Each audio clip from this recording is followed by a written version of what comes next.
हिंदुस्तान में मोबाइल आया, घड़ी खत्म, टॉर्च खत्म, कैलकुलेटर खत्म, कंप्यूटर खत्म, वीडियो गेम खत्म, आदमी का चैन और सुकून खत्म, और किसी आदमी का फोन उसकी पत्नी के हाथ में गया तो वो भी खत्म।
कभी दीवाना या पगला, कभी कहते मुझे आशिक, कभी दीवाना या पगला।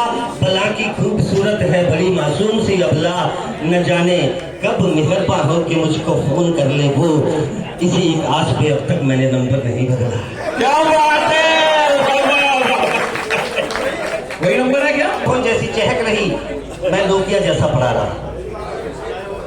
वो आईफोन जैसी चहक रही, मैं नोकिया जैसा पड़ा रहा। बैटरी बैकअप उसका कम, मेरी बैटरी का पारा चढ़ा रहा।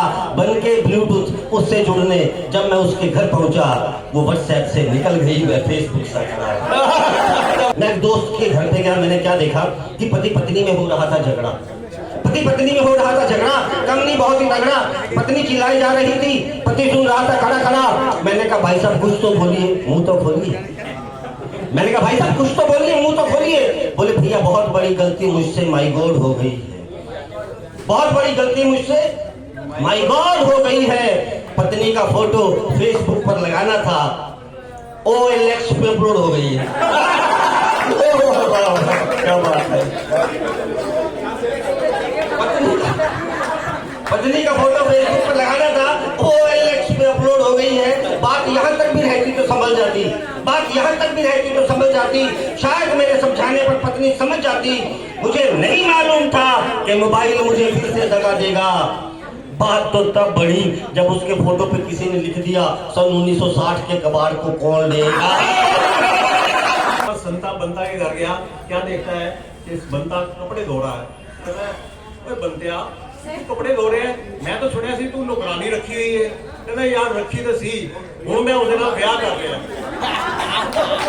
एक और छोटा संता बंता के घर गया, कागज में कुछ लिख रहा था। उसने कहा तो बंतिया तू क्यों लिख रहे हैं? कहता मैं यार को चिट्ठी लिख रहे हैं। अरे यार को चिट्ठी लिख रहे हैं तो तू तो पढ़ा लिखा है ही नहीं, तुम लिखना कितने आता है? कहता यार उसको कितने पढ़ना आता है? पब्लिशर ने किताब छापी रामायण, 300 पन्नों की पुस्तक, कीमत 250 रुपए। सेल्स बॉय रखे हुए थे, सब आते रामायण ले जाते। शाम को जो जितनी बेच के आता अपना हिस्सा रखता, बाकी के पैसे दे जाता। एक दिन एक हकला आ गया, बोला मैं भी रामायण बेचूंगा। पब्लिशर ने कहा रहने दे, तेरे बस की बात नहीं है। बोला मौका तो दे के देख। उसने कहा ठीक है आ जाना। अगले दिन और लड़के भी आए, हकला भी आया, सब रामायण लेके चले गए। शाम को कोई 2 बेच के आया, कोई 4 बेच के आया। हकला 20 ले गया था, 20 की 20 बेच आया। पब्लिशर ने पूछा कैसे बेची? बोला क्यों बताऊं?